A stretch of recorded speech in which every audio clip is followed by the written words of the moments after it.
on the 3rd of July, 1584, a Spanish army under the Duke of Parma arrived in the region of Antwerpen. This was the beginning of a siege, so spectacular that the famous German poet Friedrich Schiller wrote a historical account about it. It was a siege characterized by a monstrous warship, the flooding of an entire region, and ingenious siegecraft, such as huge fireships and a pontoon bridge spanning more than 700 meters across the River Schelde. This is how contemporary historiography tells the story of the staggering siege of Antwerpen.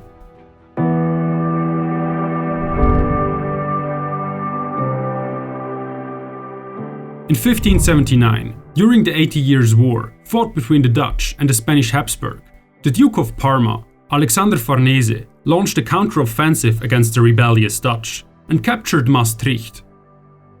He was freshly appointed Governor-General of the Spanish Netherlands.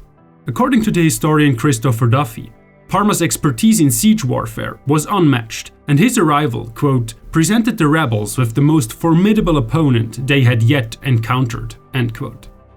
In 1580, the Catholic party in the northeastern provinces arose in the favor of Spain and expelled the rebels from the towns of Groningen, Delfzijl, Coevorden and Oldenzaal. Parma took full advantage of this diversion, and by 1584 he had conquered large parts of the Dutch territory and sealed off Brussels, Mechelen and Ghent by forts and trenches. Then he turned to the city of Antwerpen. According to the expert on Dutch warfare Olaf van Nimwegen, this is meant to conclude his victory march. The prospering city of Antwerpen was home to more than 100,000 people. Because of its ideal location on the River Schelde, it made great profit from trade. Therefore, it was of great importance to the Dutch.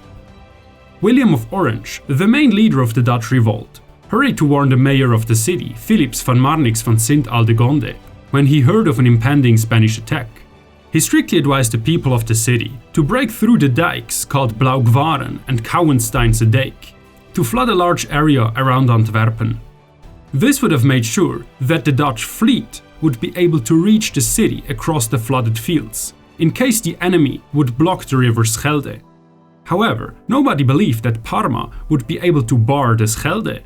While the aldermen of the city were in favor of flooding the fields, the Butchers' Guild of Antwerpen intervened, because the flooding would have destroyed the grazing grounds, on which a large part of their cattle was fattened. In the end, the citizens of Antwerpen confined themselves to reinforce existing fieldworks along the Schelde, adding some additional redoubts and breaking the dikes near Saftingen to flood the nearby land. When the Spaniards arrived in the region of Antwerpen, they first interrupted trade routes and sealed off strongholds in the surrounding area. In the meantime, Parma had decided that surrounding the city and cutting its supply lines was the best approach. In accordance with this plan, the Spaniards started encircling the city on the 3rd of July, 1584. The army was divided in two groups. The first detachment advanced to Liefkenshoek, while the second, commanded by the Count of Mansfeld, crossed the River Schelde at Kruibeke, captured Herentals and then circled around Antwerpen to establish a camp near Stabroek.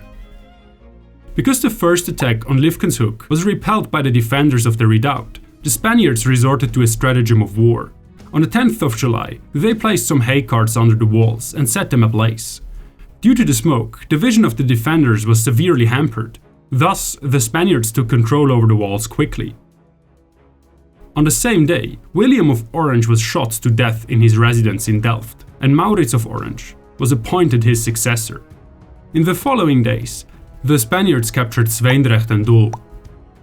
Parma's army then moved to Lillo and succeeded in breaching its walls. Despite the advantage resulting from this, it took the attackers another 3 weeks to capture Lillo. Throughout the next months, additional strongholds in the vicinity were taken by the Spanish, so that Antwerpen was closed off step by step.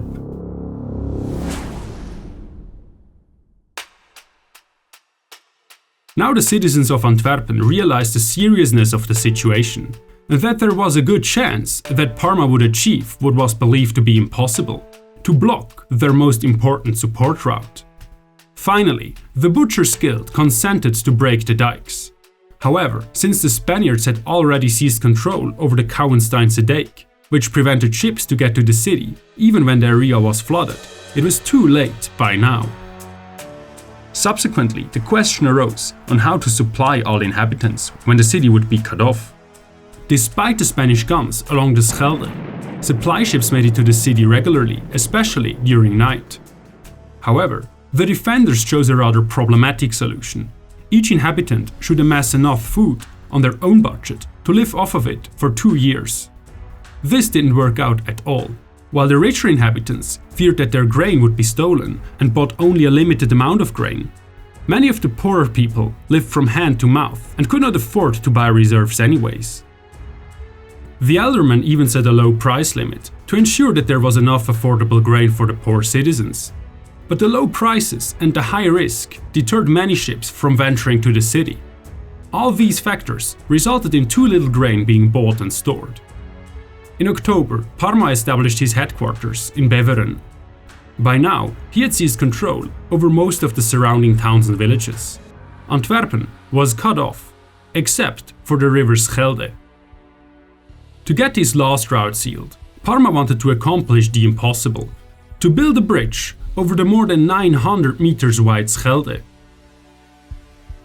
To do so, his men built a fort on each side of the stream, from where they constructed 2 very stable bridgeheads.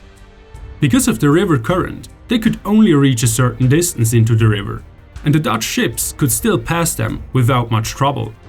To fill the gap, Parma ordered to confiscate a number of pleiten, a type of transport ship used on inland waters. However, before the bridge was completed, winter came and the river froze. Parma received word that the atmosphere within the city was tense, and some citizens had been imprisoned as traitors because they wanted to negotiate with him. On the 13th of November, he sent a letter to the aldermen in which he offered the best terms possible if they capitulated. However, they declined. As the ice began to melt, the Spaniards took up work on the bridge again. By late February, they finished a pontoon bridge of about 730 meters, held in place by chains, planks, and anchors. The construction was not a simple bridge, but rather a swimming wall equipped with a strong parapet and artillery positions.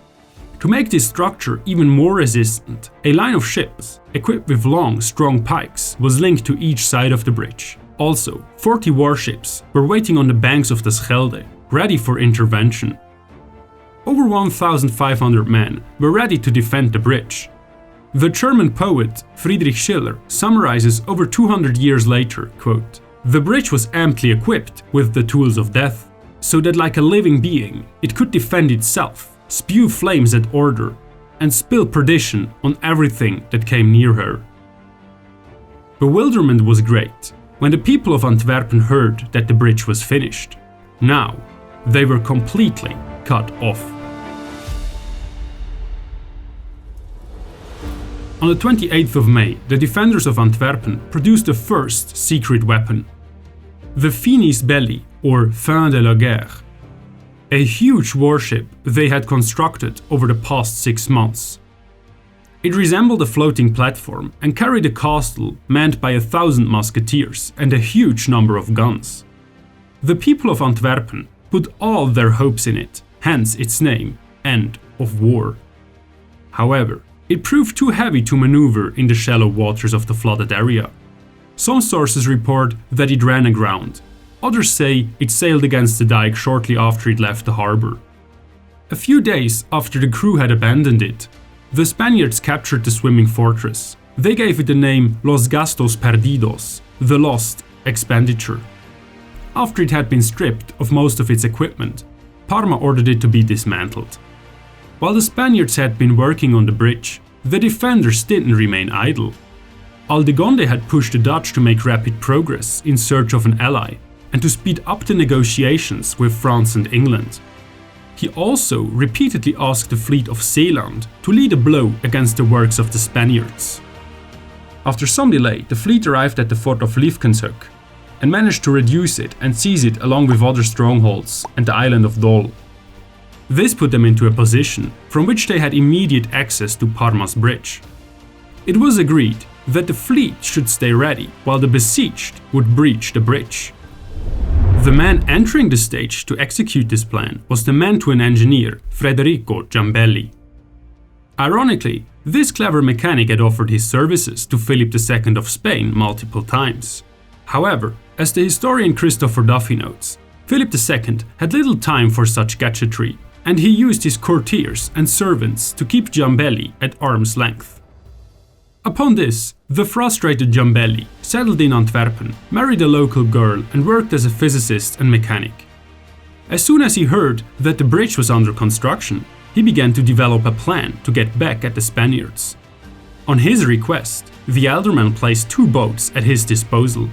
Giambelli stuffed them with about 7,000 pounds of gunpowder each, and piled layers of gravestones, stone shot, scrap iron, and similar materials on them. Soon, Giambelli's fireships were ready. On the night of the 4th to the 5th of April 1585, the 2 infernal machines swept down to the Spanish bridge with the ebb tide. While one of the boats stranded, the other hit the bridge, just where the pontoon bridge and the bridgehead met. A moment of silence was followed by an ear-splitting explosion. The deadly fright of Giambelli's fireship rained down from the sky within several kilometers. According to Christopher Duffy, about 800 Spaniards were blown to pieces. Parma himself only got away by the skin of his teeth. The bridge was broken. However, the defenders of Antwerpen did not exploit this victory. None of the boats sent out by Aldegonde actually ventured down to the bridge to investigate the damage. The defenders learned of Giambelli's success too late. Parma's men had already barred the way again. When further attempts against the bridge failed as well, the Dutch forces turned their attention to the Kouwensteinse dike, which hindered the ships from Zeeland to get to the city. However, Parma had anticipated this and fortified the dike extensively. As he saw the intentions of the defenders, he delegated the defense of the bridge to the Count of Mansfeld and took the command of the dike himself. In the meantime, the fleet from Zeeland and Holland, commanded by the Count of Hohenlohe, threatened the position of the Spaniards on several occasions. When the town gave the signal, 500 Zeelanders stormed the dike and took the nearest redoubt by surprise. However, the promised support flotilla of the town, who should have attacked from the other side, didn't arrive. And after heavy fighting, the men of Hohenlohe were forced to retreat. Some days later, on the 16th of May, a second attack was launched. This time, it was coordinated better. Both the forces of Antwerpen and the supporting fleet threw everything they had into the fray. All in all, about 200 ships attacked the dike, while another attack on the bridge should divide the enemy's forces.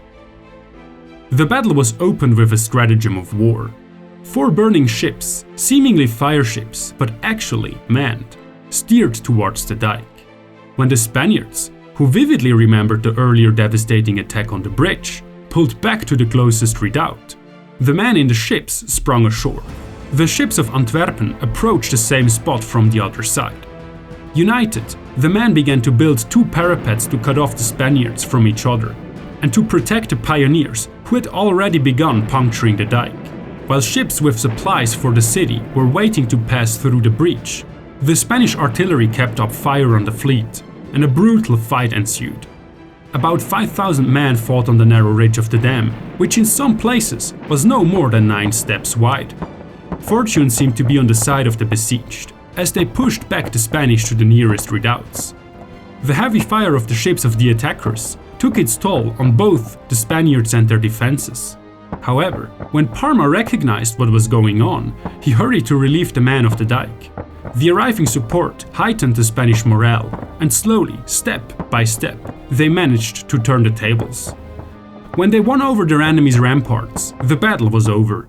The troops from Holland, Zeeland and Antwerpen turned away in flight, trying to reach their ships, which were retreating to deeper waters as the tides were lowering. The Spaniards pursued them, killed many, and even captured some of their ships. The last attempt to lift the siege had failed. This defeat was a severe blow.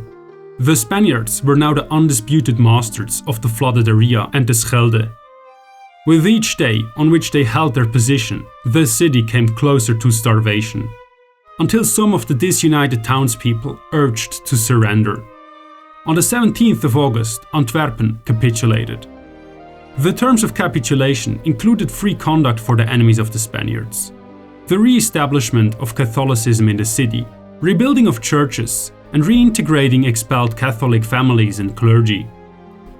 Antwerpen had to pay 400,000 guilders of reparation, and all Protestants had to leave the city within 4 years. In the end, only 40,000 inhabitants remained in the city. The prosperity of Antwerpen had been ended violently.